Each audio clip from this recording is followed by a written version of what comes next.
Can you Nuzlock Pokémon Emerald Seaglass? Well, I'm sure you can, and I'm sure all of these other people can as well. But I'm new to this. I've never actually finished a full Nuzlocke before. Usually what happens is that one of my favorite team members ends up getting KO'd, and I would either give up or pretend like the fight never happened. And you know what they say, winners quit. No, sorry, I mean winners never quit. So this time I'm doing it for real, and I'm doing it blind. I've never actually played through Emerald Seaglass before, so going into this I have no idea what I'm up against. Here we go, baby. Just a fair warning, this video contains scenes that more seasoned Nuzlockers may find disturbing. Things start off just the way we're used to. We're smuggled into Little Root Town via truck and are told to visit our neighbors. Calling this town a town is sort of like referring to your houseplants as a forest, but nevertheless we end up befriending the locals, all 2 of them. After that, Professor Birch is getting shaken down by a local bandit and we pick our starter. You're ugly, you are disgusting, I'm gonna kill you, give me $200. Now everyone knows Mudkip is the best choice by a country mile in Generation 3. If Swampert is prime Mike Tyson, then Sceptile and Blaziken are the dudes in your town bar talking about how they could fight a bear. We name him Dedede. Mudkip, that is, not Mike Tyson. From here, our first encounter is a Poochyena. Alright, maybe not the most exciting encounter, but whatever. Wolf joins the team and brings some much needed edginess. Next up we catch a Wingull. Okay, I swear that I thought that this ROM actually had other Pokemon than Vanilla Emerald. Well, just look at our next encounter, it's Ralts. Okay, I mean, I'm not complaining about that one. Peach joins the party and probably won't be all that useful until she evolves into Gardevoir. But until then, she'll sit comfortably in the back to cheer us on. We arrive in Petalburg and, oh boy, the buildings look all kinds of crazy in Emerald Seaglass. Dad gives out one of his spare level 5 Zigzagoons to a poor street urchin and we just end up watching the whole thing without saying a word. It's in Petalburg where we also notice a new type of shop. It's the kind of store where they sell legal supplements that allow you to boost the stats of your Pokemon.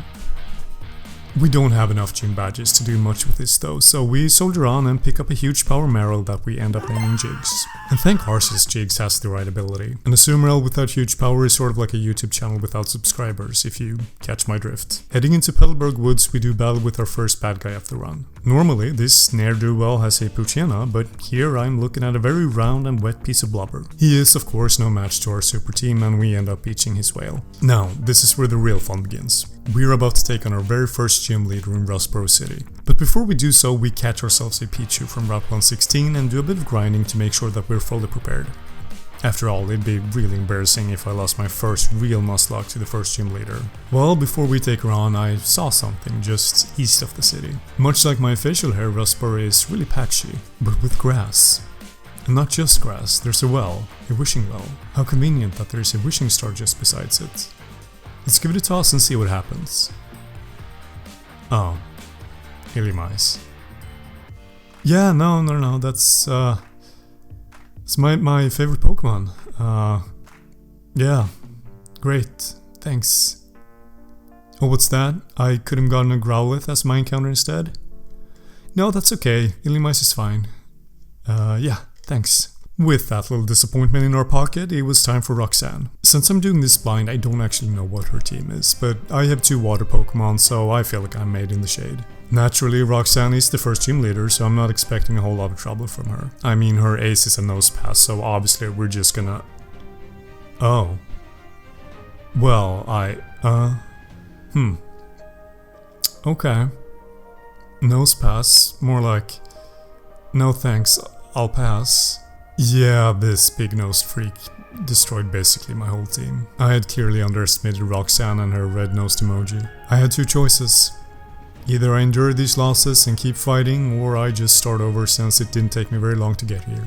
Round 2, baby, let's go. Before we actually get going though, can I just comment on how good this game looks? And this is coming from someone who doesn't even particularly like retro art styles most of the time. Emerald Seaglass is seriously gorgeous, and having your Pokemon following you is just mwah. Our encounters are a little different this time, but nothing groundbreaking. In fact, I'd say our team is actually worse for Roxanne. We get a Zigzagoon, Poochyena, Hoppip and Yanma in the early routes. In Petalburg Woods, we come across one of Hoenn's dumpier specimens, a Slackoth. Normally, you'd think that a low-level normal type isn't going to be much use heading into a rock gym, but this little belly-flopping slacker has Yawn, which means we can guarantee sleep on Roxanne's Nosepass in a pinch. Well, that would have been the case had it not been for the fact that I didn't bring any Pokeballs. Oops. I was considering allowing myself a second encounter in Petalburg Woods because of this brain fart, but then I thought, nah, that's not in the spirit of the run. Besides, I feel like we've learned enough since our last run. We use the wishing well in Rustboro once again, and this time we fish up a ghastly. Finding a ghost in a well seems perfectly safe to me. With our newly constructed team, we take on Roxanne once again. We start off with Dark Pit against her Anorith. Unfortunately, she outspeeds us, meaning that we're unable to take out the gross-looking bug in 2 turns. Due to Roxanne's double healing, she's also able to outdamage us by pelting rocks at our dog. It is, by all accounts, the end of the line for Dark Pit. Switching somebody else in means that they're most likely gonna get KO'd by the gross-looking plant that's coming up. We make the tough but necessary decision to sacrifice Dark Pit. Or not, Roxanne goes for a Harden and we're able to take it out. Alright, sure. However, proud as I am of Dark Pit, he will unfortunately be sacrificed to Roxanne's Leap. One move is all it takes to knock him out. What? 3 flinches in a row with Bite? This pup is fighting for his life at the shelter, golly. Despite his best efforts to stay on the team, I decide to sack him against the Nosepass to get a safe switch in to Meta Knight the Ghastly. We fire off a Hail Mary Hypnosis that, to my surprise, actually lands. From there, Nosepass has a couple of Shady Knights coming his way before we tag Meta Knight out for Bowser the Mudkip to finish the job. And we did it! We managed to beat the first gym leader.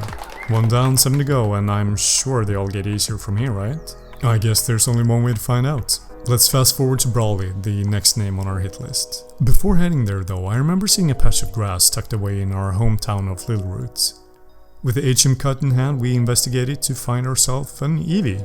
My oh my, we can turn this bad boy into practically anything. With this little shapeshifter in our party, we head on over to Dewford where we have a handful of eligible encounters coming our way. They're not super useful, considering that we're up against a fighting gym in just a moment. We get a Seedot, a Diglett, and an Inkata. If we combine these 3, we basically have our own little terrarium, which is nice, but perhaps not all too useful. As I look Brawley in the eyes, 2 thoughts enter my mind. 1. He kind of looks like a human Sonic the Hedgehog. 2.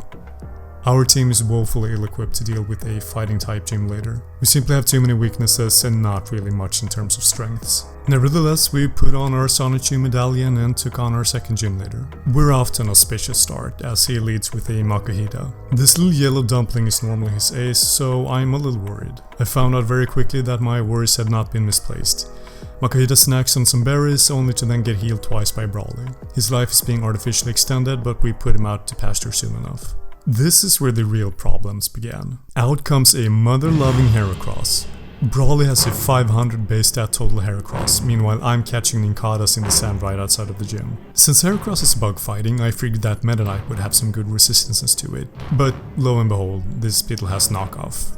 Just like the Beatles had knockoffs. I don't know, we lost. Are you surprised? I'm not. At this point I knew I needed to change something. Don't worry, I'm still sticking to the original rules and all, but I need to take this challenge seriously. I can't keep losing to every single battle that's tougher than a Magikarp. Normally I would have given up by now, but since we're doing a YouTube video and all, I kept pushing. 3rd time's the charm. I initially thought that this run was dead on arrival, as our first encounters are Wurmple, Weedle, and Ledibah. But we managed to snag a huge power Zurill that we evolved into a Azumarill before long. Not only that, but through the wishing well we get a Torchic? Oh hell yeah!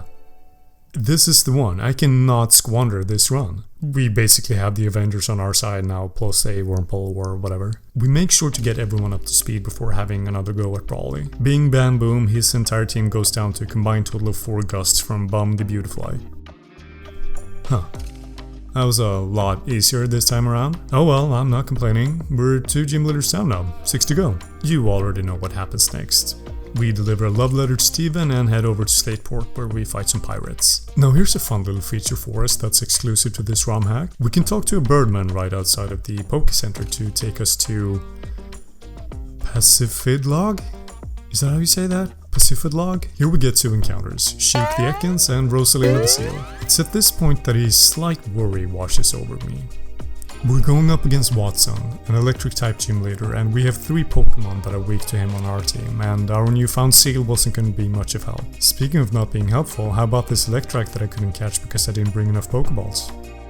Fear was creeping in. Was I going to continue the tradition of losing to every single gym leader at least once? I mean, sure, we have Marshtomp, that I forgot to give a name by the way, but was he going to be enough? Vanilla wasn't, sure, but this is a ROM hack with added difficulty. I mean, who knows what his first Pokemon will even be, and how do I counter that?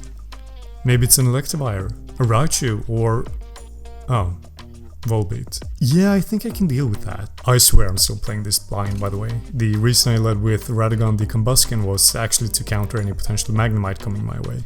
I also didn't want to start off with my strongest player, Marshtomp the Marshtomp, since I figured I would need him for Watson's ace, whatever it may be. From here, the rest of the fight went off without a hitch. Out comes Watson's ace, Manectric, that gets dealt with by Marshtomp, and by that point it's pretty much game over for the Electric Man himself. On Route 112 we catch ourselves a Numel, and in the Fiery Path we get a Grimer. We make our way through Fall Arbor Town, which looks absolutely amazing by the way, and into Meteor Falls. For some reason I thought that there was gonna be a boss battle here, but I guess not. On the other side of Meteor Falls though, we catch an Eevee that I named Kirby. We also get a mysterious egg from this Team Aqua Grunt. I don't know in what world it seems like a good idea to accept an egg from a stranger who also happens to be part of a gang, but here we are. To my surprise, this egg hatches into a Tinkatink. I've never used one of these before, but Steel and Fairy seems like too good of a combination to pass up on. So, welcome to the team, Amy Rose. From here, Flannery is in my scope. But before we tackle her, we have to get through a fairly easy battle with Maxie on top of Mount Chimney. Marshtomp just kind of ran through his team, no questions asked, which is why I'm glad I stuck with the Mudkip pick on all 3 runs so far. The Mudkip family just kind of dunks on Hoenn. Speaking of dunking on Hoenn, it's time to give Flannery a well-earned bath. I actually chose to lead off with Sheik the Arbok here, despite having 2 water types on my team. I figured she'd lead with something to counter water types with, but out comes Slugma, I guess. Flannery wastes her healing items on Slugma before succumbing to a crit, but uh-oh, here comes Torkoal. Torkoal was always hard for me to deal with in the base games as a kid, so let's see how this plays out. We toss out Marshtomp to better tank whatever fire attack she's throwing at us, but that overheat still does a fair chunk of damage. For some reason I decided to stay in and risk a crit, and I chose Mudshot thinking that Torkoal's physical defense was too high to be affected by waterfall. Mudshot does pitiful damage, and the speed drop obviously doesn't matter. We swap Marshtomp out for Radon and start pelting him with waterfalls as he returns the favor by slamming his body into Radon. Eventually though, Torkoal goes down and Radon is free to sweep whatever little embers are left on the battlefield. Before challenging our father to a duel, we hit up the Mirage Tower and snag ourselves a Trapinch that we call Ridley. I gotta say, Norman had me the most nervous. His slackings are tough enough as is, and I was afraid that we were gonna have to say night-night to a team member as a result. I led off with War to set up Toxic Spikes. Big mistake. His entire team has Facade, a move that turns into a 140 base power move when afflicted with, for example, Poison. I realized this as I was battling Norman's first Pokemon, Espinda. I figured I wouldn't be able to get a safe switch in as I needed my slacking counters to be in prime shape. As a result, well, I let War the Beedrill get knocked out. Rest easy, soldier, you fought well. Radon comes out and gets the revenge KO right before we stare down the barrel of an overweight gorilla. Interestingly enough though, Slacking loafs around on his first turn, which means that we get a free attack in on him. From there I decided to use Charm to neuter the ape. This turned out to be an amazing move as Slacking went for the counter, which most likely would have spelled the end for Radon. Not wanting to risk anything, I swapped Radon out for Marshtomp, who is in possession of a very useful move for this battle. Protect. We're essentially given free turns to whittle down his health with waterfalls and poison damage. Next up is the normal type Politoed. I think Dad's been drinking again. I click Protect just to see what the frog does, and yeah, it's got Facade.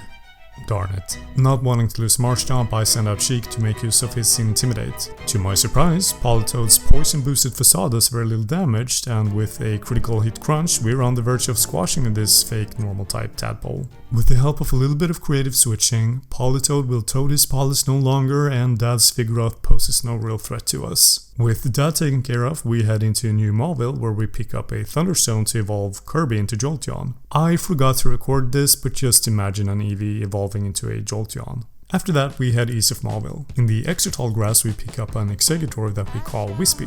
We clear out the Weather Institute and absolutely demolish May on our way to Fort Tree City. At this point I was worried that the game was getting a little too easy for us. I mean, granted we lost twice to the very first gym leaders, but ever since things have been going pretty smooth. As such, I liked our odds against Winona. Kirby the Jolteon was a strong lead and I felt confident starting the battle with her, especially after teaching her Volt Switch.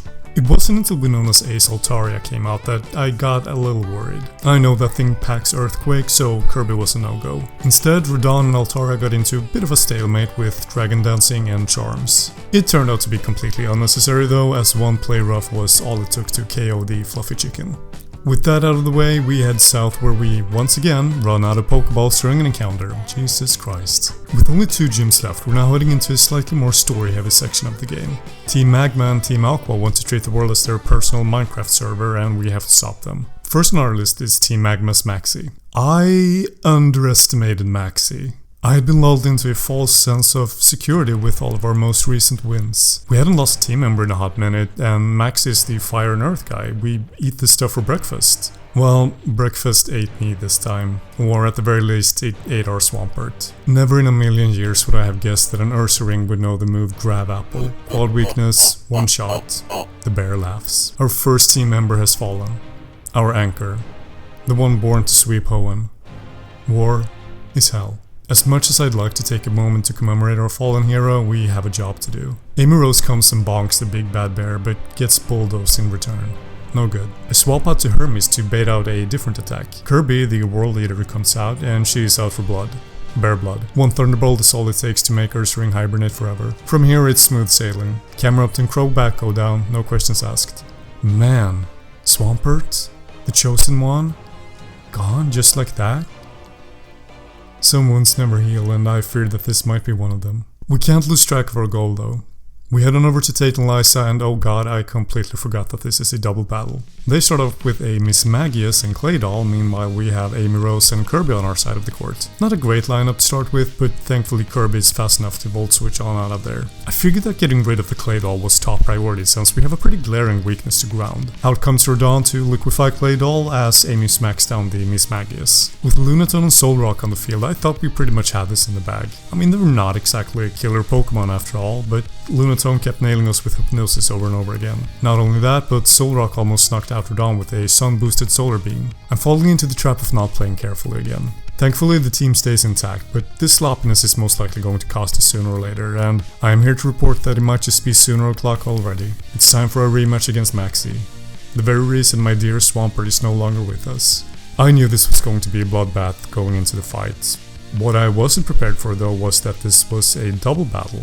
Luckily, we lead with Kirby and Rodon, which is a fairly good matchup against his Gliscor and Crobat. Rewatching this, I am also realizing that his 2 starting Pokemon are also super effective against Kirby and Rodon, but we outspeed and manage to take out the Crobat, and Gliscor hangs on by a thread. Next comes his Shiftry that, because of a fake out, prevents me from Volt Switching, almost resulting in Kirby going to Dreamland forever. Gliscor falls on the same turn, and out comes Ursaluna? Alright, so his murderous Ursaring just got worse. I figured his big bad bear would target Kirby, so we switch him out for Ridley. Thankfully his high horsepower doesn't affect Ridley, and we can almost knock him out with a liquidation. Well, that is until Shiftry uses Floaty Fall, which is not an attack I'm familiar with, and Rodon flinches twice in a row. Because of this, Ursaluna keeps yawning, which forces me to switch out. Eventually though, all that's left standing is a Dodrio and a Camerupt, which means that we're in the clear. Except for some reason I switched out Amy Rose for Rodon, who ends up eating a high horsepower while only having like a fourth of her HP left. Looking back at this fight, this one baffles me. There is seemingly no reason why I decided to do this. I can't even be mad at Maxi for this one, I just straight up offered up Rodon to him. Thankfully, that remains our only loss in the fight though. Oh well, with that embarrassing boss battle out of the way, let's see what the next one has in store for us. We're talking Archie, baby. Thankfully, this is a normal single battle and we mop him up pretty handily. No losses, which means that Team Magma is obviously the better option if you're looking for a cult to join. Speaking of cults, are you prepared to join the cult of Totodile? Well, you better be, because we accidentally encountered one in the water outside of Slateport. And I didn't have an encounter from there before, so hey. From here a bunch of story stuff happens with the 3 Weathermen, but I feel like most of us have already seen this song and dance before. So, next up is Wallace, the 8th and final gym leader. My confidence was a little shook, and I was fearing I was developing PTSD from our max encounters. Do I have what it takes to take on the final gym? Well, let's find out. For the first time ever, I actually prepared for a battle. Bowser the Feraligatr was filling the Radon and Swampert-sized hole in our team, and Wispy the Exeggutor was here to back us up with some grass moves. Stormy goes down, no questions asked. Out comes Whiscash, which is a perfect opportunity for Wispy to dig into. We tank a soft earthquake before draining his Giga with Giga Drain. Next up is one of my least favorite Pokemon to fight, Kingdra. It just feels like it doesn't have any weaknesses and always ends up taking way too long to KO. Fearing an Ice Beam, I decided to go into Radagon. This was a risky move since it also knows water moves. From here I go into Bowser, who's making his debut. Even though Bowser did decent damage and even got him poisoned, I was fearing that the Kingdra would out-damage him, so back into Kirby we go. I probably should have clicked Thunderbolt and not Volt Switch, but I got nervous and didn't want to lose Kirby, so Amy Rose has to come in and tank a hit. With Kingdra down, we're now facing Octillery. While Octillery isn't exactly an amazing Pokemon, it's got an insanely deep move pool with tons of coverage, so I didn't really know how to tackle him.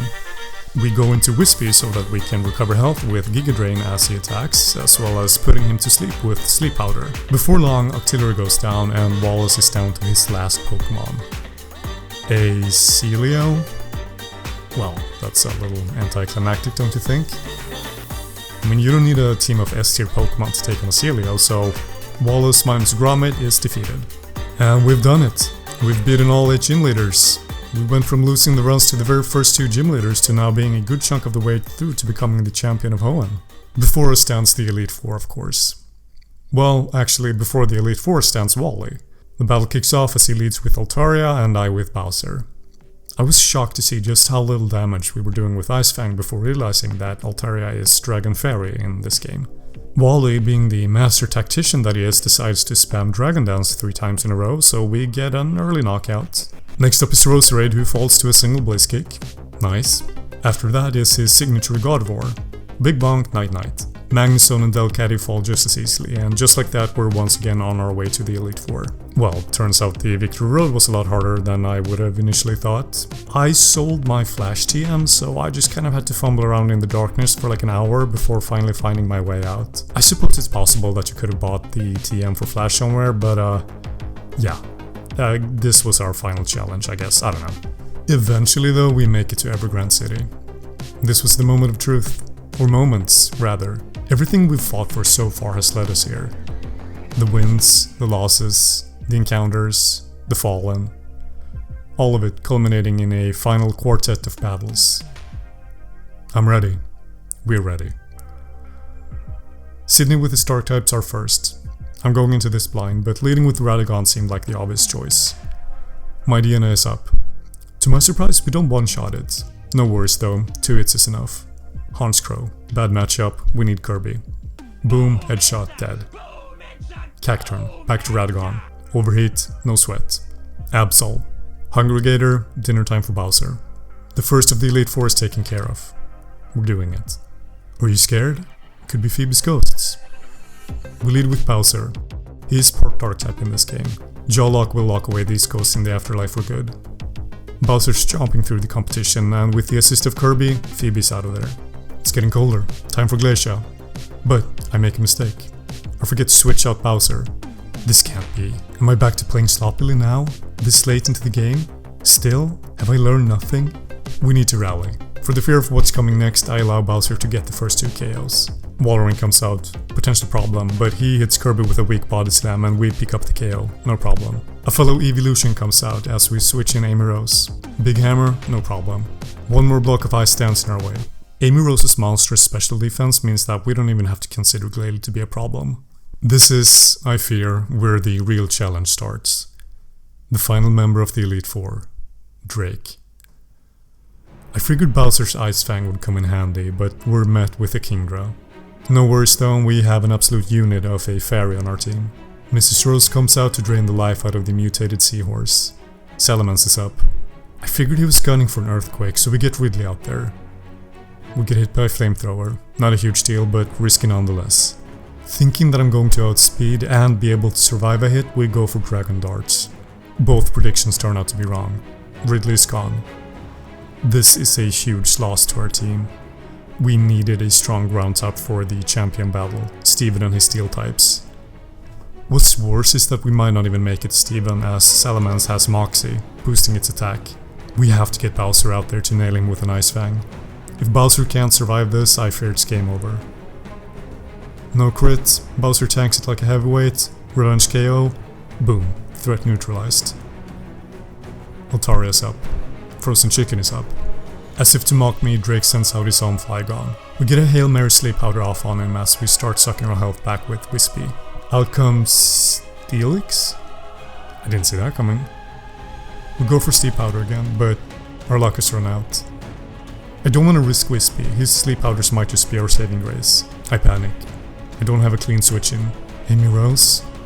I'm sorry, hammer time is over. I just needed her to break the sturdy so that Radagon can come in for the one shot. And just like that, the Elite Four was beaten. But the challenge not over yet. Champion Steven awaits us. We're not looking great. 2 team members down. Ridley was going to be my secret weapon, but at least we have Radagon to be able to melt the steel types. Oh! Oh no. No, that's not Steven. Wallace? Again? I had completely misprepared. We have no time to dwell on our mistakes though, it's do or die. This is the last battle of our adventure. If not now, then never. Kirby gets off a Thunderbolt on the Wailord for an early game KO. Nice. Wishcast is next. Not a problem. Have you heard of Giga Drain? Drain that Giga and get out. Milotic. This had me worried.